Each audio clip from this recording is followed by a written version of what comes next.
दोस्तों, आज हम आपको भगवान श्री कृष्ण की जीवन से जुड़ी हुई सत्य कहानियों के बारे में बताने जा रहे हैं। हम सभी जानते हैं कि भगवान श्री कृष्ण की कहानियां बच्चों और बड़ों को बहुत ज्यादा पसंद आती है, क्योंकि उनसे हमें बहुत ज्यादा ज्ञान मिलता है। हम भगवान श्री कृष्ण जी को कई रूपों जैसे कि माखन चोर कृष्ण, बाल कृष्ण, राधा कृष्ण, कुरुक्षेत्र में गीता का सार समझाते हुए भगवान कृष्ण को भी हमने देखा है। तो दोस्तों, आज के इस वीडियो में हम आपको भगवान श्री कृष्ण जी की बचपन से लेकर बड़े होने तक की संपूर्ण जीवन लीला बताने वाले हैं।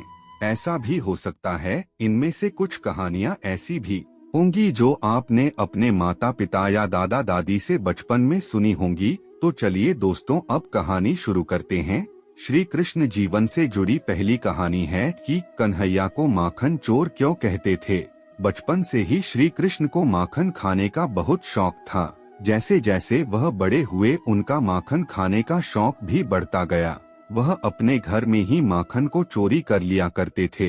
श्री कृष्ण की माँ यशोदा माखन को मिट्टी की हांडी में डालकर लटका देती थी, ताकि कृष्ण का हाथ वहां तक न पहुँचे। लेकिन श्री कृष्णा और उसके दोस्त हार मानने वाले नहीं थे। एक दिन यशोदा माँ माखन को मिट्टी की हांडी में डालकर लटका कर चली गई।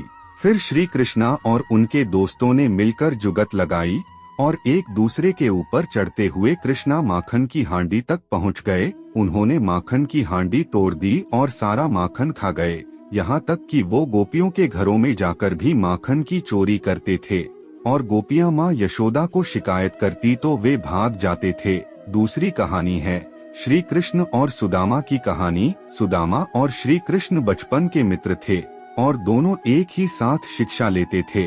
सुदामा बहुत गरीब था, वह ब्राह्मण था, इसलिए वह दिन भर में 5 घर से भिक्षा मांगकर अपना और अपने परिवार का पेट पालता था। उसे जितना मिलता था उसी से गुजारा करता था, परंतु मिलने वाली भिक्षा उसके लिए पर्याप्त नहीं थी। उसका और उसके परिवार का पेट भी उससे कटता नहीं था। इसी भिक्षा से अतिथि सत्कार भी हुआ करता था। सुदामा की पत्नी को यह मालूम था कि सुदामा और श्री कृष्ण दोनों मित्र हैं। श्री कृष्ण द्वारका के महाराजा है। अगर सुदामा उनसे सहायता मांगेगा तो कभी भी ना नहीं करेंगे। इसलिए सुदामा की पत्नी ने सुदामा को बहुत बार श्री कृष्ण के पास द्वारका जाने के लिए कहा, परंतु सुदामा हर बार मना कर देता था। परंतु बहुत ज्यादा प्रयत्न करने के बाद सुदामा मान जाता है और वह द्वारका के लिए निकल जाता है। उस समय उसके पास कोई साधन नहीं था। वह अपने पैरों पर चलता हुआ द्वारका की ओर बढ़ रहा था। वह संकोच और लज्जा से भरा हुआ द्वारका की ओर निकल पड़ा।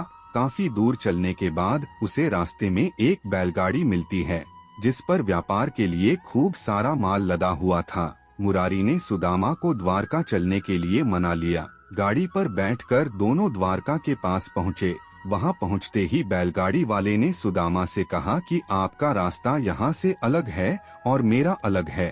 सुदामा आगे चलने के बाद वहां से वापस आ गया। उसने सोचा कि मैं उस बैलगाड़ी वाले का धन्यवाद करके आता हूँ। सुदामा मंदिर के पीछे उसका धन्यवाद करने के लिए वहां गया तो वहां पर कोई बैलगाड़ी नहीं थी और न ही कोई मुरारी था। उसे कुछ समझ नहीं आ रहा था। वह सोच रहा था कि एक क्षण पहले वह मुरारी से बातचीत कर रहा था, परंतु दूसरे क्षण में यहाँ पर कोई भी नहीं है। सुदामा समझ गया था कि उसके मित्र श्री कृष्ण की ही कोई लीला है।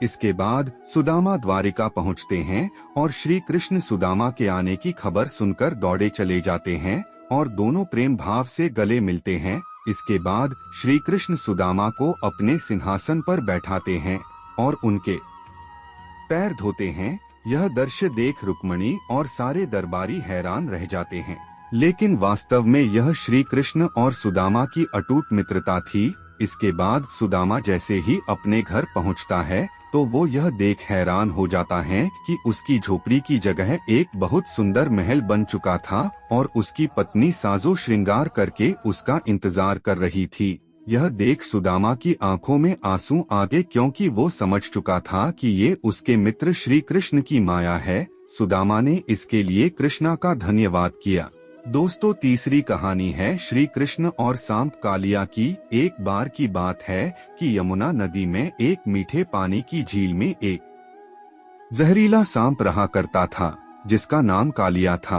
कालिया इतना जहरीला था कि धीरे धीरे उसका जहर यमुना नदी के पानी को भी जहरीला बना रहा था।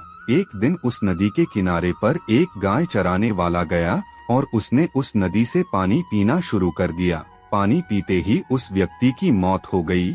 जब श्री कृष्ण को इस बात का पता चला तो कृष्ण ने अपनी शक्ति से उस मरे हुए व्यक्ति को दोबारा से जिंदा कर दिया। उसके बाद कृष्ण यमुना नदी में कूद गए और नदी की गहराई में जाने लगे। नदी की गहराई में गए तो वह जोर जोर से सांप को पुकारने लगे।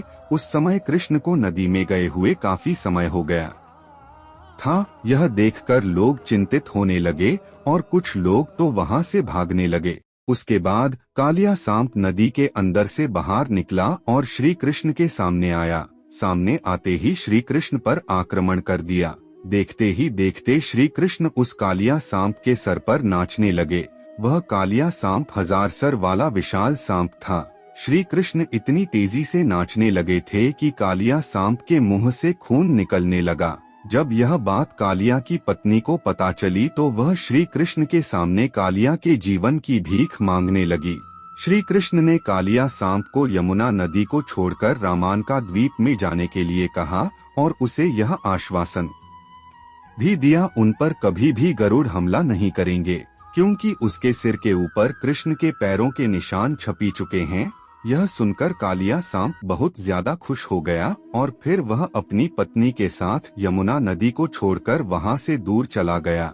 इस प्रकार श्री कृष्ण ने कालिया सांप से गांव वालों की रक्षा की। दोस्तों, चौथी कहानी है एक भक्त की रक्षा की। एक गांव में 8 वर्ष का सूर्य नाम का एक बेहद दुर्लभ बालक था। उसका परिवार का व्यवसाय लकड़ी काटना और उन्हें बाजार में बेचना था। दिन सूरज यमुना नदी के किनारे पर लकड़ी काट रहा था।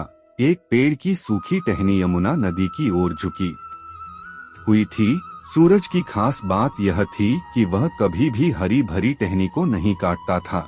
उसने देखा कि जो टहनी यमुना नदी की ओर झुकी हुई है वह बिल्कुल सूखी हुए है।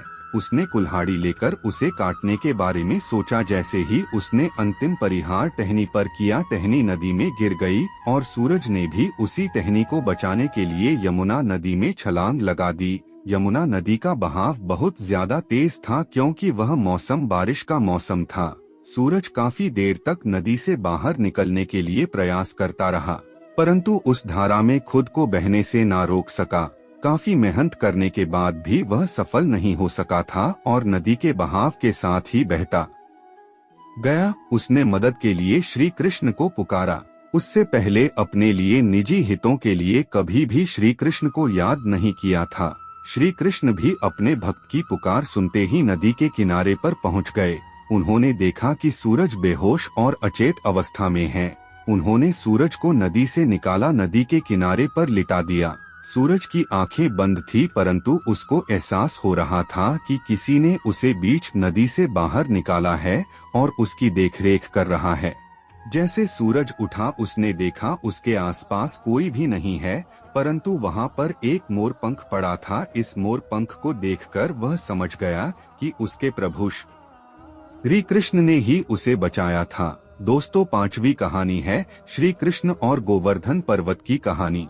एक बार की बात है कि वृंदावन के लोग गोवर्धन पर्वत की पूजा करने लगे थे। वह भगवान श्री कृष्ण के कहने पर उस पर्वत की पूजा करने लगे थे और इंद्र देव की पूजा नहीं करते थे।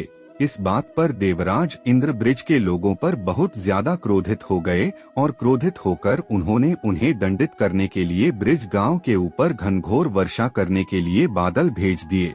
इंद्र के आदेश देते ही वह बादल गांव की ओर चल पड़े और वहां जाकर बहुत ज्यादा बारिश करने लगे, जिसके कारण वृंदावन में बाढ़ की संभावना पैदा हो गई थी। बारिश इतनी ज्यादा होने लगी थी यहाँ तक कि कुछ लोगों के घर भी इस बारिश में बहने लगे थे। गांव के लोग बहुत ज्यादा डर गए थे और वह सहायता लेने के लिए भगवान श्री कृष्ण के शरण में पहुँचे, परंतु भगवान श्री कृष्ण को पूरी परिस्थिति के बारे में ज्ञान हो चुका था। उन्होंने गांव वालों की सहायता करने के लिए अपने बाएं हाथ पर गोवर्धन पर्वत को अपनी छोटी उंगली पर उठा लिया और वह पर्वत पूरे गांव के ऊपर छतरी का काम करने लगा। देखते ही देखते वृंदावन के सभी लोग और गाय एक एक करके उस पर्वत के नीचे आने लगे। इस प्रकार भगवान श्री कृष्ण ने वृंदावन के लोगों की जान बचा ली। भगवान श्री कृष्ण के चमत्कार को देखकर लोग बहुत ज्यादा हैरान हो गए थे और इस चमत्कार को देखकर बादल भी वापस लौट गए और इस तरह भगवान श्री कृष्ण ने ब्रजवासी की रक्षा की और वह लोग खुशी खुशी रहने लगे। दोस्तों, छठी कहानी है जब कृष्ण बन गए रखवाले। वृंदावन के छोटे गांव में पारो और रामदरस नाम के पति पत्नी रहते थे। वह दोनों आंखों से देख नहीं पाते थे और हर रोज भिक्षा मांग कर ही अपना जीवन व्यतीत करते थे। दोनों श्री कृष्ण की भक्ति किया करते थे। भोजन से पहले वह उस भोजन का प्रसाद लगा दिया करते थे। उस प्रसाद को अपने भोजन के पात्र में थोड़ा सा मिलाकर बाकी किसी दूसरे गरीब को खाने को दिया करते थे। श्री कृष्ण भी उनकी भक्ति से बहुत ज्यादा प्रसन्न थे। इसी कारण उनको कभी भूखे पेट सोने नहीं दिया करते थे। एक बार चारों ओर जन्माष्टमी की धूम मची थी। गोकुल वृंदावन बरसाना क्षेत्र में कृष्ण जन्मोत्सव की विशेष मनोहारी छटा देखने को मिलती है। पारो खुद भी पुत्र को जन्म देने वाली थी। उसे खुद नहीं मालूम था कि वह जन्माष्टमी के दिन एक पुत्र को जन्म देने वाली है। ठीक उसी समय उसने पुत्र को जन्म दिया। वह अपने माता पिता की तरह ही श्री कृष्ण की भक्ति करता रहता था। उसका नाम उन्होंने चंदन रखा था। वह नाम के अनुसार ही शांत और शीतल स्वभाव का था। चंदन जब भी बीमार होता था या फिर अपने रास्ते से भटक जाता था तो उसकी मदद एक गाय चराने वाला करता था। उसका नाम मदन था। उसने बताया था कि वह पास के गांव में रहता है।